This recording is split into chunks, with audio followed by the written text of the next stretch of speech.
अजमेर के विकास में किस तरह से पृथ्वीराज चौहान का वंशज का योगदान रहा है, वो इतिहास हमें पढ़ाया गया। अजमेर को हम लोग मोइनुद्दीन चिश्ती के नाम से जानते हैं।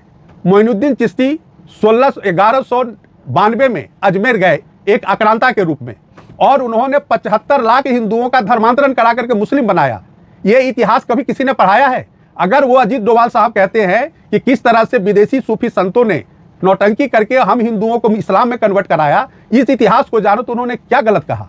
तो अगर हमारा इतिहास एक गलत तरीके से पढ़ाया गया और अजीत डोभाल साहब कहते हैं कि तुम अतीत के गह्वर में जाओ और सही सही अपना इतिहास जानो, तो उसमें बुराई क्या है।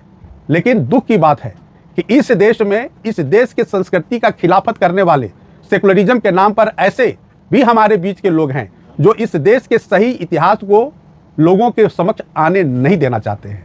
वो ये कहना चाहते हैं कि इस देश का अपना खुद का कोई इतिहास नहीं था। वो ये कहना चाहते हैं कि इस देश में जब से मुगल आए, जब से मुस्लिम आक्रांता आए, जब से अंग्रेज आए, तभी से इस देश का इतिहास बन रहा है और वही इतिहास हमें पढ़ाने की चेष्टा की जा रही है।